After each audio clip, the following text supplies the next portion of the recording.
Okay, now let's learn how to run the repeated measures ANOVA. This is kind of like the dependent t-test or the paired samples t-test. In the paired samples t-test, there are two conditions or two time points that all participants participate in. So maybe they look at BMI before and after some treatment, or they are doing two different tasks, but then, same outcome, like test before and after, test 1, test 2, right? So everybody's participating in all conditions or at all time points, but there's only two time points or conditions for the paired samples t-test.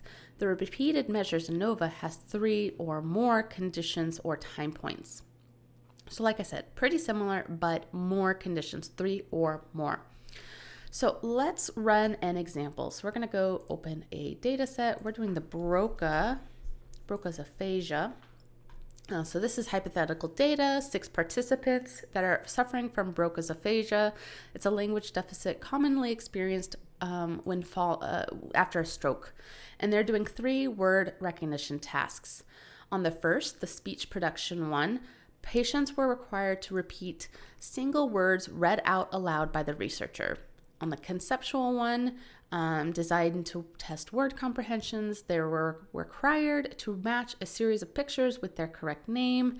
And on the third one, syntax, they testing the knowledge of correct word order. So asked to reorder syntactically incorrect sentences. So take a sentence, move the words around until it's grammatically correct. Okay. All you need to know is that it's 6 participants and they're participating in 3 different conditions. Same condition, all 6 participants are in all 3 conditions. And so this is whether they completed it each time, because there's actually 10 for each of these. And so this person completed and passed the speech condition 8 of the 10 times, 7 of the 10 times, and so on. Okay, we're testing whether there are any differences in word recognition among these 3 tasks. That's our alternative hypothesis. So let's look at our data. So we go to descriptives. We're just going to put all of these over here. These are technically nominal, so why is it giving us means and stuff? It shouldn't be. Yeah, that's weird. I don't know why it's giving us means. Well, I guess they are. They're not nominal, are they? They are supposed to be continuous. And we can, select them all. We're going to change them to continuous. There we go. So we actually don't want frequency tables. Good. So we've got our mean, median, standard deviation, minimum, and maximum. We can also ask for our plots. They're going to put them all separate, which is a little unfortunate. I wish I could just add them all together. That would be something I'd have to do with the RJ editor if I wanted to, so I'm not going to do that. And then we can ask for skew and kurtosis and Shapiro-Wilks and all that stuff as well. Okay, so we need to check our assumptions first. We need to, so this is weird. Technically, there's an assumption of normality. We're not going to worry about it for this test because it's weird. I have a little, there's a thread in the chapter. If you want to read about it, it's just, we're just not going to worry about it.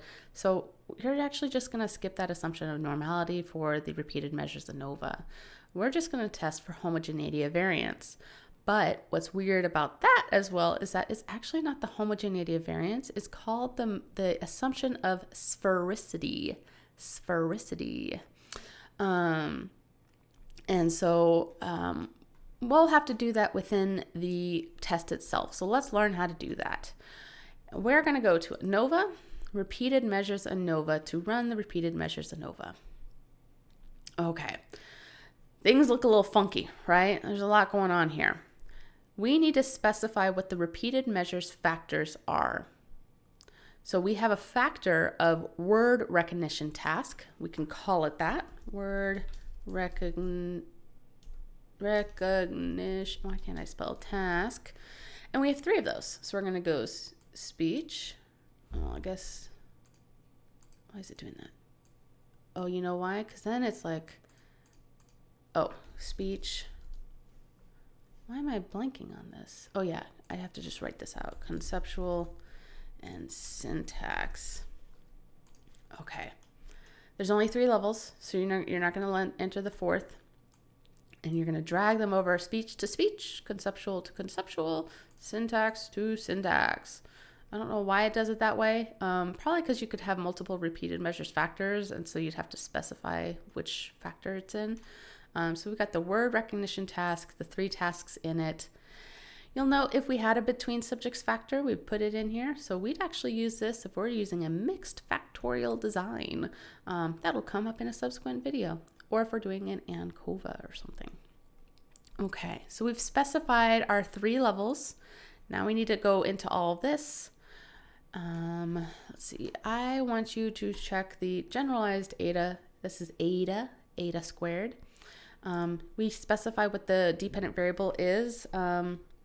Number correct. That's basically it.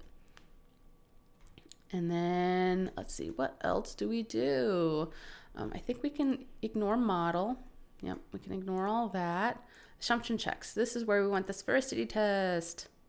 Oh, interesting. It gives us, oh yeah, because we don't have between subjects. Yeah, I was going to say. Okay. So we need check sphericity. Now, let's go talk about sphericity. It's basically the assumption of homogeneity of variance, but that there's equality of variances of the differences among the treatment levels. So not that each of the 3 groups have the same variances, but that the differences between 1 and 2, 2 and 3, and 1 and 3 are equal in variance. The differences among groups have equal variances. Yes.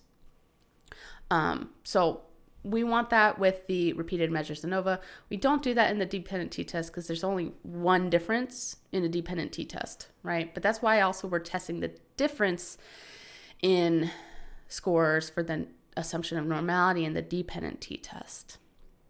So we're checking the difference. So for sphericity, the test of sphericity, we're testing the difference in variance. We're testing whether the variances of the different scores between the 3 conditions are equal. Okay, so we get our test. Just like in the other ones, it's testing the null hypothesis that the conditions are equal. So we do want non-significance here, just like in the Shapiro-Wilks, just like in Levine's test. So in this case, our p-value is greater than 0.05, and therefore we have met the assumption of sphericity. Let's just say, for the purpose of understanding this, let's say this was statistically significant. If that's the case, then we need to choose either to do a Greenhouse-Geyser correction or a Hunfeld correction. Which one do you choose? Okay. If Greenhouse-Geyser is greater than 0.75, then you should use the Hunfeld correction. If this is less than 0.75, then you'd use the Greenhouse-Geyser correction. Why that's the case, I don't really remember. Just something to remember. And remember, you have the textbook. You can always come back to it later. So let's just assume if this were statistically significant, we would use the Hunfeld correction because this is greater than 0.75. We could even check this just to compare and look at, you're actually seeing the p-values are exactly the same because we've actually met the assumption. So we don't need to worry about it. We don't need to put a correction. So we'll just say no corrections of sphericity. Okay, now we need to check our different, we'll do this. We want the word recognition task. We can ask for tables, observe scores, etc. And then what are the options? Group summary. What is this? Oh, there's an N of 6. Okay, well, that might be helpful in some ways, but we'll leave that there. Okay, we have our test. We have met our assumption. We are going to now interpret. You'll notice it's split it by the within subjects effects and the between subjects effects. But it's not giving us anything here because we didn't have a between subjects effect. We're not looking at any between group differences. It's all a within subjects design. So for repeated measures ANOVA, right now we can delete this. You might be wondering why it did this, and it's just because we could have specified it, and so it puts it in there. That's all. So you can ignore this table because we're just using a simple independent repeated measures ANOVA. There's just one repeated measures variable. And you'll notice that the table looks pretty similar to what we saw in the one-way ANOVA table. That we have our degrees of freedom. This is the number of conditions or time points minus 1, k minus 1. That's 3 minus 1 is 2. And then the number of participants minus the number, oh, no, that's not right. How is that being calculated? Because there's 6. Because this is the number of participants minus 1. So I don't quite remember how the residual degrees of freedom are being calculated. So we're just going to ignore that. Yeah, I don't remember. If you're interested and you want to know more, add a comment and I'll go figure that one out. If you don't care, don't worry about it. It is what it is. So you get your F test. You have your degrees of freedom 2, 10. And then the p-value is 0.013, and you have your generalized eta squared is 0.41. Is it statistically significant? Yes, because our p-value is less than our typical alpha value, and so there seems to be a difference in word recognition across the 3 tasks. But where is the difference? Just like in the one-way ANOVA, we have to do a post-hoc test. You'll notice there are no contrasts here. That's fine. So we're just going to move this over and we have the same options. Oh wait, no, it's not going to work. Oh, it is going to work. Okay, yep. Wasn't sure if it was treating this as between subjects. So that's good. Word recognition task, we have the corrections. It defaults to Tukey, which is awesome because that's what we want. And we can look at the differences, and this is going to be strange because we have a significant difference, but none of these are significantly different from one another. This one's close, right? And you'll notice if I did this, actually we can do both, right?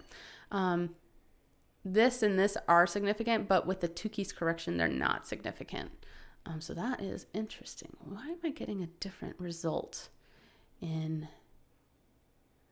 the, I'm getting a different result than what I put in the chapter.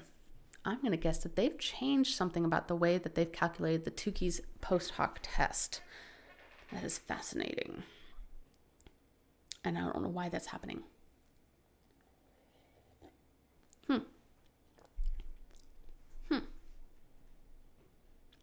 Yeah, I'm going to guess maybe that there was an error in how they were previously calculating this, and now it's been fixed. And so, yeah, this is interesting. This is not something that happens very often, but it is possible where the overall repeated measures ANOVA or the overall ANOVA test is significantly different, but none of the 3 groups are different. Significantly different with the Tukey's correction. So you might say, like, without the Tukey's correction, the speech and syntax, let's see, which one would be? Speech had a greater difference, had more correct than syntax, and the conceptual also had more correct compared to syntax. So you could write it up that way because our p-values suggest that. Yeah, this is weird. The degrees of freedom is also being calculated different. Like, I'm just going to put this up here so you can see what I'm talking about. This is what I had previously. You'll see the mean differences are exactly the same, but the standard errors are now different. Standard errors are different, the degrees of freedom are different, and therefore the T and P values are all different as well. So, and they're calculating the degrees of freedom based on the between subjects degrees of freedom though. So, oh, but N minus 1. Yeah, that seems right. I wonder if I did this, if that would change anything. Nope. Very interesting. So there's been some changes. I'm going to assume that this is more correct because it's a later version of Jamovi. And so we're going to go with this. So like I said, this is possible. And the reason why it's possible, we have very little data. We just need more data here. And so the standard errors are just a little too big, but overall the test is significant. So it's not the end of the world. It makes sense. And we can talk about it more if you have any other questions. So this is a pretty good plot. I love how you can add the observed, oh right, because this is the observed scores. The observed scores, we can add the plots because that's new in the latest version of Jamovi, woohoo! And we have our estimated marginal means as well. Okay. And that's it for the repeated measures ANOVA. As you can maybe tell, I don't do this one very often. I don't have very many within subjects designs that I'm usually working with.